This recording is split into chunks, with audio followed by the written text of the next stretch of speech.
70-80 के दशक में एक नाम हर किसी के जुबान पर छाया था। नाम था Campa cola, the great Indian taste, जो स्वाद हर घर हर दिल पर राज कर रहा था।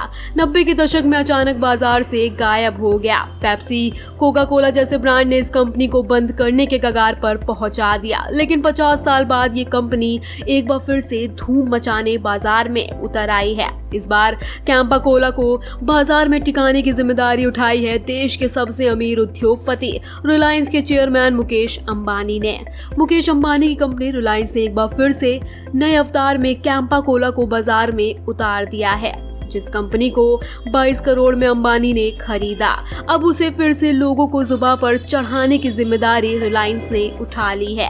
कैंपा कोला के बहाने मुकेश अंबानी सॉफ्ट ड्रिंक बाजार के किंग बनना चाहते हैं। जिस तरह से रिलायंस जियो लॉन्च कर मुकेश अंबानी टेलीकॉम सेक्टर के राजा बन गए, अब कैंपा कोला के जरिए वो सॉफ्ट ड्रिंक मार्केट पर राज करने की तैयारी कर रहे हैं। कैंपा कोला के बाजार में आने से लेकर बाजार से गायब होने की पूरी कहानी जानते हैं। कैंपा कोला 1970 और 80 के दशक में काफी पॉपुलर ड्रिंक थी, लेकिन बाजार में विदेशी कोला मार्केट की एंट्री के बाद कैंपा बाजार में अपनी जगह नहीं बचा सका। प्योर ड्रिंक्स ग्रुप ने 1970 में कैंपा कोला की शुरुआत की थी। इससे पहले प्योर ड्रिंक्स ने कोक के साथ पार्टनरशिप में कोका कोला बनाती थी, लेकिन कोक के बाजार से निकलने के बाद प्योर ड्रिंक्स ने कैंपा बेवरेज प्राइवेट लिमिटेड के साथ मिलकर कैंपा कोला की शुरुआत की।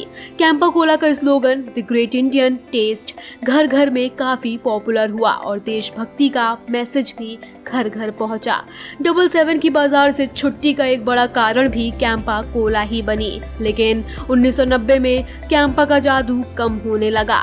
2000 से 2001 में दिल्ली में कंपनी के ऑफिस और बॉटलिंग प्लांट बंद हो गए, लेकिन कंपनी ने हरियाणा में अपने ब्रांड के तहत कुछ बोतलों की मैन्युफैक्चरिंग जारी रखी।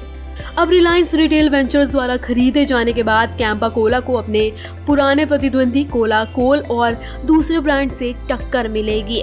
90 के दशक के अंत में तत्कालीन वित्त मंत्री मनमोहन सिंह द्वारा आर्थिक सुधार लाए जाने के बाद पेप्सी को काफी फायदा हुआ और कोका कोला ने भी देश में दोबारा एंट्री की।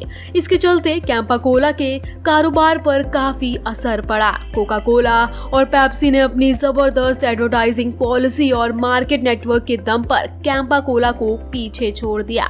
देश में सॉफ्ट ड्रिंक मार्केट कैप लगातार बड़ा होता जा रहा है। मौजूदा समय में इसका साइज करीब 74,000 करोड़ यानी $9 बिलियन का है।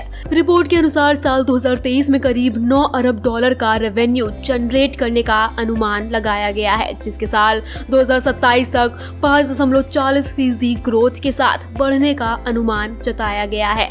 Indian council for research on international economic relations के अनुसार इसका मार्केट 2030 तक की $17 अरब से ज्यादा होने का अनुमान है। बता दें, एक्टर सलमान खान ने अपना पहला एड कैंपा कोला के लिए ही किया था। ये बात है 1983 की। उस समय तक सलमान फिल्मों में नहीं आए थे और अब एक बार फिर कैंपा की वापसी हो रही है। तो सवाल है कि क्या एक बार फिर सलमान कैंपा के फेस बनेंगे? इस विज्ञापन में सलमान के अलावा एक्ट्रेस आयशा श्रॉफ समेत कई और स्टार भी थे।